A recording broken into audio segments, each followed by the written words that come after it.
Mason Nation, and welcome to all of our regular viewers and those of you watching for the very first time here on Touch Base, where we'll deliver to you all things baseball anytime and anywhere. My name is Erin Ryan. And I'm Ryan Donahoe.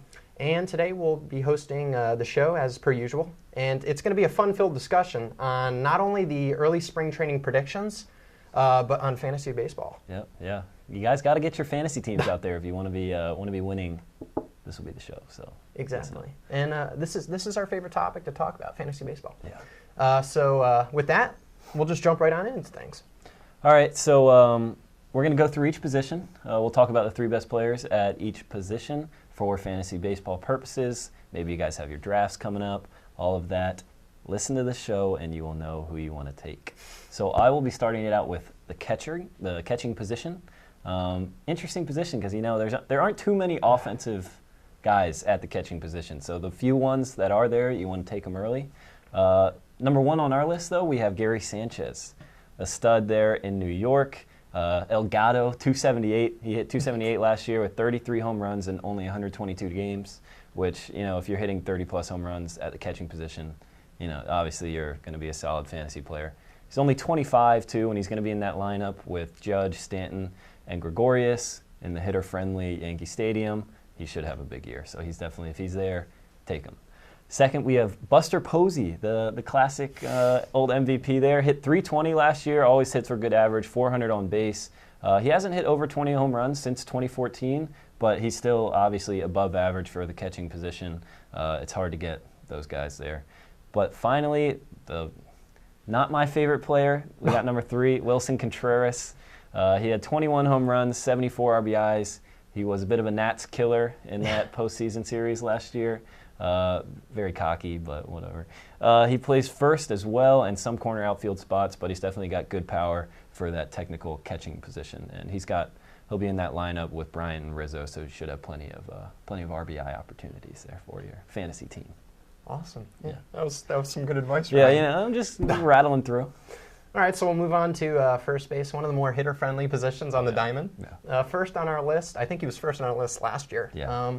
Paul Goldschmidt for the Arizona Diamondbacks. He hit 297 last year, had a 404 on-base percentage, pretty good. Pretty solid. Had 36 home runs, 120 RBIs, and 117 runs scored. He didn't quite replicate the stolen bases from 2016, where he had 32 stolen bases. I don't know what that was about either. That's wild, but yeah. But I mean, for a first baseman, he did have 18 last year, and that's still way above average for the position. Yeah. He probably has the highest potential among all first basemen, and probably is the safest bet to repeat or at least have a pretty marginal amount of success. Yeah. Next up on our list is Joey Votto of the Cincinnati Reds. Mr. Stability. Yeah. He's been really good since he's pretty much broken into the majors. He has 134 walks last year in 2017, which was good for a 454 on base percentage. He had a 1.032 OPS. I mean, that's just sky high. Yeah, that's like Harper territory. Yeah, you got to choke up on that bat, You hit it there at the barrel, got your hands there. With the tight pants? Yeah, they'll just hit you on the hands, you get on base every time. He had a league-leading 168 OPS plus last year. And he's going into his age 34 season, playing for a cellar-dweller team. The Cincinnati Reds are not very good.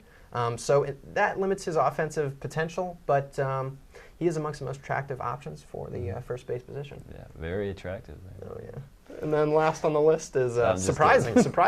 Cody Bellinger. Yeah. Cody Bellinger, reigning NL Rookie of the Year, clubbed 39 home runs with a .581 slugging percentage in 132 games. He's got a little bit of strikeout problems, but I feel like most of the games got some strikeout problems. Yep. 146 strikeouts to 64 walks. K's aside, I think the sky's the limit for this guy. Yeah, no, definitely. I don't know how you hit 39 home runs when he's his size. And that was his first lick in the majors. Yeah, that's pretty crazy. Second base, though, fantasy stud, MVP, perennial MVP, it almost seems like. Jose Altuve hit 346 last year, just gets hits all the time. 112 runs, 39 doubles, 24 home runs. Don't know how he hits 24 home runs. Led the league in hitting 3 times, hits 4 times, and has the AL MVP last year, as we said. If he's available, he's going to get you offense, especially at second base. So definitely a good pick there.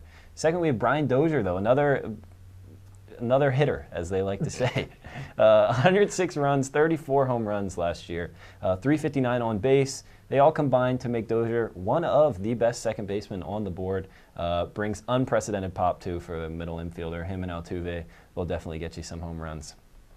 But then to my personal favorite second baseman in the majors, Daniel Murphy. Can't go wrong with him. Arguably the best hit tool of all second basemen, coming back-to-back 320-plus hitting seasons, 380-plus on base percentage, and 23-plus home runs. He's combined for 45% better than league average the past 2 seasons. 45%, you read that right. So, yeah, Daniel Murphy, all those guys are studs. It's pretty amazing now that I don't think you used to get the second base production that we've seen from those 3 guys. Like, all 3 of those guys, I would think, at pretty much almost any time in Major League history would probably be the best hitting second baseman, but they're all currently playing together, so it's an interesting time there. Shame wow. Yeah, shame wow. All right, we'll move on to third base, where we have Nolan Arenado ranked as our #1 third baseman. He hit .309 last year with a .586 slugging percentage. Hey, he added 37 home runs, 130 RBIs. Usually does this year in and year out. Mm-hmm. He's in the prime of his career at 27 years old and plays in one of the best hitting ballparks in Major League Baseball. Oh, yeah. And to some extent, that helps with his offensive production. Yeah. Next on the list is Chris Bryant. Had 95 walks last season with a .295 batting average and 111 runs scored. Has significantly cut down on strikeouts so far in his career, and is a career hitter that is 42% better than the league average. So he's pretty solid at the third base position. And then last for third base is Manny Machado, an up-and-coming premier free agent. Did hit a pedestrian .259 last year, but he offers some pretty solid pop for the position. Yep. He has provided 30-plus homer pop and is poised to pretty much increase his earnings in the free agent market next year and go back to his plus .290, upper 30 home run production from his previous years. Hopefully, we'll see. Well, depending where he is. Maybe if he goes to New York, maybe we don't hope that he does that. But he's not going to New York. Well, we'll see. So now on the shortstop, Carlos Correa, a stud, 23 years old, pretty crazy. Raked to the tune of .315 last year with 25 doubles and 24 home runs. Crazy that he's played shortstop. He's 6'4" and mashes. So wow. That's wild. Another national, though, on the list. Second for shortstops, Trey Turner, Speedy Turner. Some people call him Trey Bay. You never call him whatever you want. But he gets home runs. He steals bases. Potential to hit 20 home runs. 50 stolen base player for sure if he's healthy. And he can definitely be plugged in anywhere there. Second base, shortstop. Even played center field in his rookie year. Wow. So he is a monster. If he's available, go ahead and take him. And then another massive shortstop, Corey Seager. I think he's also 6'4". Career .305 hitter, which is nuts. Averages 26 home runs a season. Young guy, good for 133 OPS plus, which is pretty amazing production for the shortstop position. So those are all 3 solid options there. Oh, yeah. And then the last position on the diamond, the outfield. Yeah. Yes. A lot of production can be had in the outfield there. Oh, yeah, and there's a lot of options. Yeah. So first on our list, unsurprisingly, is Mike Trout, perhaps the best hitter in the sport at any position. Yeah. He's a career .306, .410, .566 hitter, the triple slash line, with the 172 OPS plus. So he's 72% better than league average on average per year. That's really crazy. He averages just under 30 stolen bases a season. He is probably the best example of a true 5-tool player. Yeah. So if you can, pick him if he's on the board. Yeah, probably won't be on for long. Yeah, but yeah. Exactly. Next on the list is Charlie Blackmon, another player that is helped by park effects because he plays at Coors Field. Hit a league-leading .331 last year while launching 35 doubles, 14 triples, and 37 home runs to go along with a cool and pristine 1,000 OPS. Nice. So he's a solid fantasy bet. And then last is our hometown player here, Bryce Harper. 3 seasons removed from batting .330 with a .649 slugging percentage where he won the MVP. He had 42 home runs as well. Harper probably has the best potential to be an overall fantasy stud besides Mike Trout, but he does come with his fair share of injury risk, but overall you can reap the benefits if you take him early in the draft, so we'll see. Yeah, I like that. 3 Nats on the list there, and that's not even counting the starting pitchers the Nationals got there. So, hey, they should have a good team this year. But that wraps it up for us until we do the fun fact of the day. According to a CNN study and the Fantasy Sports Trade Commission, approximately 56.8 million people played some sort of fantasy league last year. That's 14% of the United States population. Pretty crazy. Everybody likes to get involved. So if you're getting involved with this baseball, take our picks. We'll see. But that'll wrap it up for us today. My name is Ryan Donahoe. And I'm Erin Ryan. And we'll see you next time.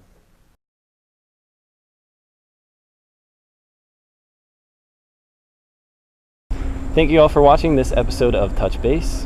And make sure you follow Mason Cable Network and Touch Base on all forms of social media, and tune in for our next episode.